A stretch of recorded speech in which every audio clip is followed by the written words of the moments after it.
আদমের কদম ধরে হাওয়া মা কেঁদে পড়ে, আদমের কদম ধরে হাওয়া মা কেঁদে পড়ে, গন্ধম খেয়েছি বলে দিল খোদা জুদা করে।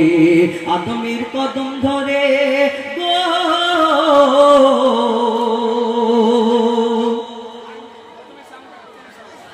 মোরা দুজনাতে যখন ছিলাম জান্নাতে, মোরা দুজনাতে যখন ছিলাম জান্নাতে, শয়তান ধোঁকা দিয়ে বলে গন্ধম খেতে, শয়তান ধোঁকা দিয়ে বলে গন্ধম খেতে। শয়তানের ধোঁকায় পড়ে খেয়েছি ভুল করে, গন্ধম খাবার পরে খোদার লানত পড়ে, গন্ধম খাবার পরে খোদার লানত পড়ে গো। জান্নাতি পোশাক কেড়ে দুনিয়ায় দিল ছেড়ে, ওই জান্নাতি পোশাক কেড়ে দুনিয়ায় দিল ছেড়ে, দুজনকে দুই কিনারে, দুজনকে দুই কিনারে। আদমের কদম ধরে হাওয়া মা কেঁদে পড়ে, আদমের কদম ধরে হাওয়া মা কেঁদে পড়ে, গন্ধম খেয়েছে বলে দিল খোদা জুদা করে। আদমের কদম ধরে গো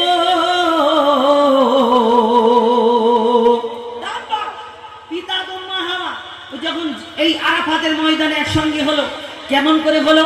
আল্লাহর দরবারে যখন এই দুনিয়াতে দুজনকে দুই প্রান্তে ফেলে দিয়েছিলেন, ওই শ্রীলঙ্কায় পিতা আদম 300 বছর সিজদা করেছিল, আল্লাহ ক্ষমা করে দিন, আল্লাহ ক্ষমা করলেন না, 300 বছর পর সিজদা থেকে উঠে পড়লেন। চিন্তা করছেন জান্নাতে যখন ছিলাম ওই আরশে মুআল্লায় আল্লাহ পাকের নাম যেখানে যত্ন করে লেখা আছে, তার পাশে তো আরো একটা নাম লেখা আছে, আরো একটা নাম লেখা আছে, সেই নামের ওসিলা, সেই নামের কথা একবার বলে দেখি না আল্লাহকে।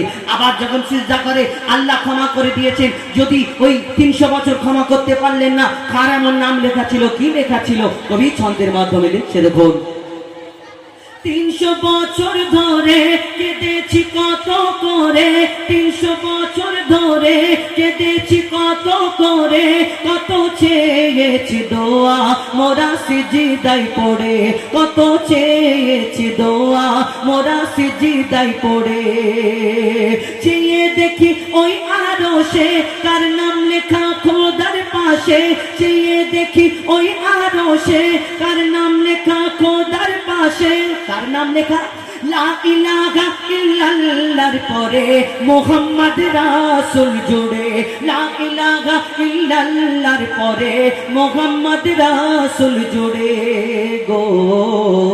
দোয়া করি সে নাম ধরে, পিতা আদম বলছে আমি দোয়া করি সে নাম ধরে আবার সিজদায় পড়ে, দোয়া করি সে নাম ধরে আবার সিজদায় পড়ে, দিল খোদা ক্ষমা করে মুহাম্মদ নামের তরে। আদমের কদম ধরে হাওয়া মা কেঁদে পড়ে, আদমের কদম ধরে হাওয়া মা কেঁদে পড়ে, গন্ধম খেয়েছি বলে দিল খোদা জুদা করে। আদমের কদম ধরে গো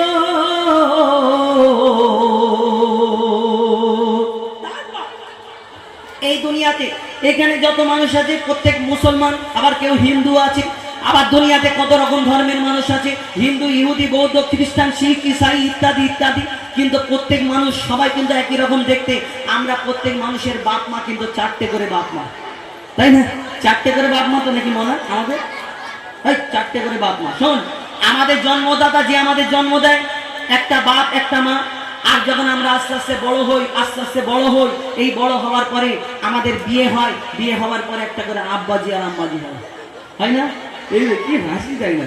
হ্যাঁ, কেউ কেউ আবার মম ড্যাড বলে, বলতে হবে আব্বাজি আম্মাজি বলবেন, ভালোবেসে শ্বশুর শাশুড়িকে এত ভালোবেসে নাম ধরে ডাকবেন। বউ খুশি তো জিন্দেগি খুশি। বউ যদি দুঃখ থাকে তাহলে অনেক কিছু দুঃখ হয়ে যাবে, কিন্তু খালি হাঁড়ি কুড়ির আওয়াজ হবে, তো ঠোঙ্গাঠুঙ্গির আওয়াজ হবে। যাই হোক, তো আমাদের একটা জন্মদাতা বাপ মা আর একটা শ্বশুর শাশুড়ি, টোটাল প্রত্যেক মানুষের 4টে করে বাপ মা, যে কোনো ধর্মের মানুষ না। কিন্তু আমরা মুসলমান, আমাদের 6টা করে বাপ মা। কিন্তু কেন বলেন তো 6টা করে বাপ মা কি করে হয়? একটা ওই নিজের জন্মদাতা বাপ মা, একটা ওই শ্বশুর শাশুড়ি, হ্যাঁ শ্বশুর শাশুড়ি 2টো, এবং 2টো আমাদের নিজের জন্মদাতা বাপ মা 4টে, আর আমরা পিতা আদমকে পিতা বলি, মা হাওয়াকে মা বলি, আমাদের টোটাল 6টা বাপ মা। কিন্তু পিতা আদমকে কেন পিতা বলি? আমাদের মা হাওয়াকে মা কেন বলি? আমাদের দুধ পান দিয়েছেন না, লালন পালন করেছে না, ওই আমাদের কি এই দুনিয়াতে কি করেছেন তা আমাদের আমরা পিতা মাতা বলি কেন? কেন বলি? শেষ কথায় কবির মনে ফরিয়াদ দিচ্ছে, দেখুন বলছে আল্লাহ স্বয়ং ওই হাওয়া আদম, বলছে আল্লাহ স্বয়ং ওই হাওয়া আদম, তাদের মা বাপ ছিল না, তারাই মা বাপ তো, তাদের মা বাপ ছিল না, তারাই মা বাপ তো। আর মা বাপের স্নেহ মায়া পাইনি আদম হাওয়া, মা বাপের স্নেহ মায়া পাইনি আদম হাওয়া, তারা খায়নি মায়ের দুধ পাইনি বাপের ছায়া, তারা খায়নি মায়ের দুধ পাইনি বাপের ছায়া। ছিল না বাপ মা তাদের, তাই তারা বাপ মা মোদের। আদম হাওয়া থাকে সব বাপ মার ভিতরে, আদম হাওয়া থাকে সব বাপ মার ভিতরে গো।